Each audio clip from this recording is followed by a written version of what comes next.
If I asked you what was common between these very illustrious names, what would you say? Mr. Kumar Mangalam Birla, Mr. Motilal Oswal, Mr. Suresh Prabhu, Mr. Shekhar Kapoor, Mr. Piyush Goyal, Rakesh Junjunwala. What do you think is common between these people from very diverse walks of life and professions? Two letters, two simple letters, C and A. Two letters so powerful that if you join them and put them before a name, it not only becomes a professional qualification, but it represents willpower, dedication, intelligence, and the ability to march on come what may. To the rest of the world, these two letters mean chartered accountant. But to me, it means something completely different. Committed achievers. Let me tell you a story about a committed achiever. A young girl was wrongly prescribed penicillin for a common cold. What happened was that she became visually impaired. A 9-year-old became blind. She decided to become a chartered accountant.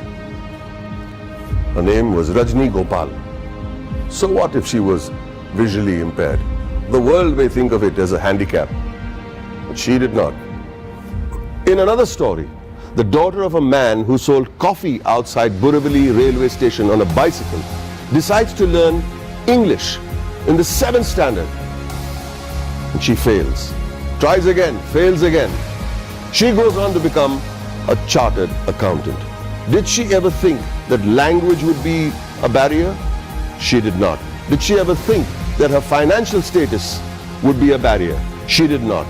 All she wanted to do was become a chartered accountant, a committed achiever. The only place where achievement comes before commitment is in the dictionary. It was this commitment to achieve that led to the formation of this organization that would change the economic structure of this country forever. ICAI, the Institute of Chartered Accountants of India. The leaders of this nation were visionaries. They knew the role chartered accountants would play in developing the country, which is why on the 1st of July 1949, a year even before the Constitution of India was formalized, an Act of Parliament gave birth to ICAI. Today, ICAI counts itself amongst the oldest professional institutions in the country. Born as a regulator of accounting profession to aid the economic growth of the nation, it is the second largest professional accounting and finance body in the world in terms of members, with a current roster of about 2.5 lakh members and counting as I speak, with a presence of about 71,000 female chartered accountants and 3.5 lakh girl students. ICAI holistically carries the mission of transforming the nation from women's development to women-led development. During its eventful journey of 70 years, ICAI has become an integral part of the Indian economy, taking it on the path of the fastest growing economy in the world. With its emphasis on financial reform, ICAI radiates with shining milestones that stand as the acknowledged cornerstone of India's economic growth.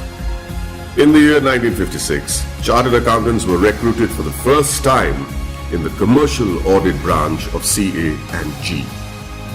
Many of you may not be aware that many accountants were part of the Indian freedom struggle, like First Lady Auditor C.R. Sivabhogam, who participated in non-cooperation movement on the call of the father of our nation, Mahatma Gandhi ji.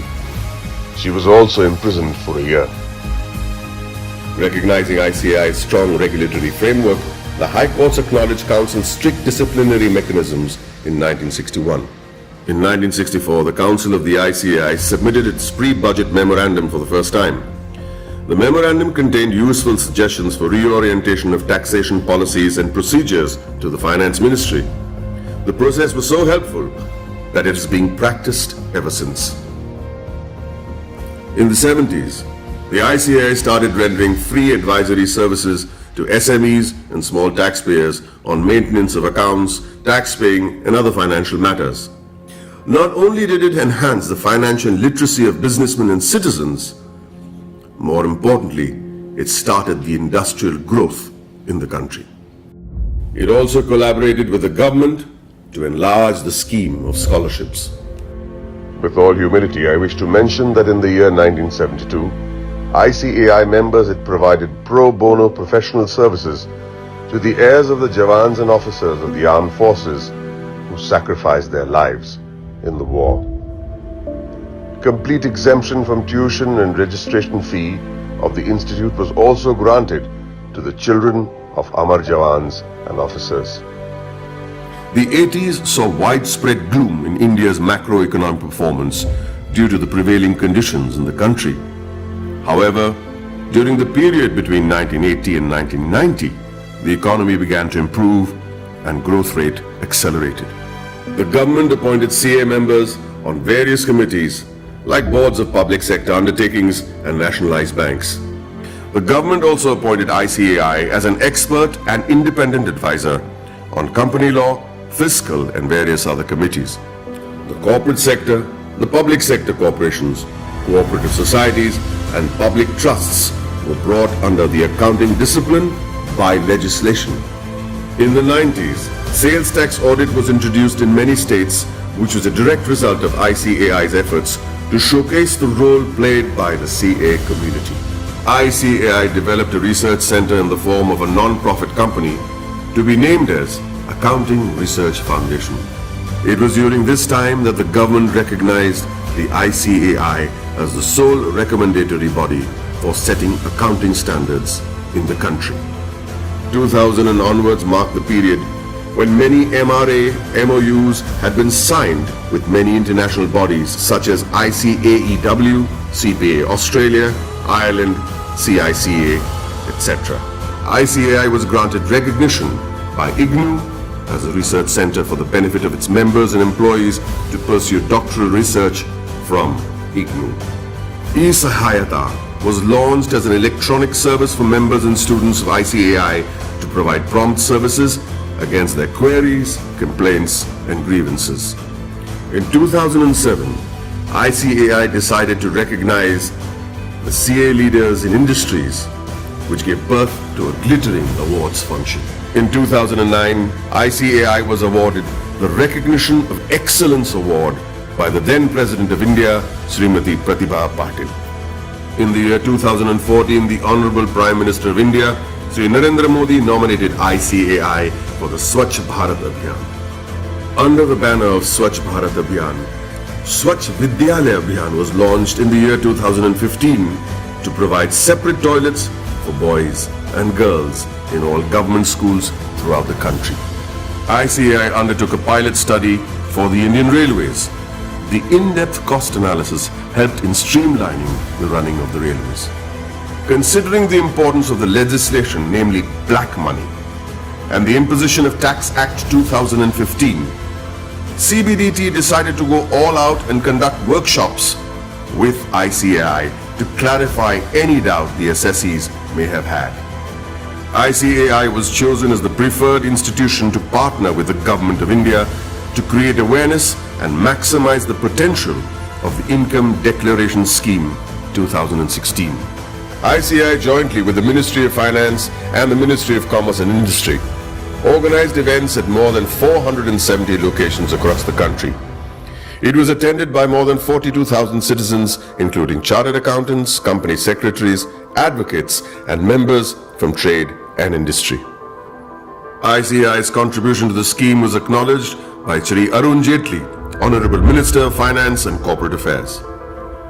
For the benefit of its members, ICAI established the Indian Institute of Insolvency Professionals of ICAI.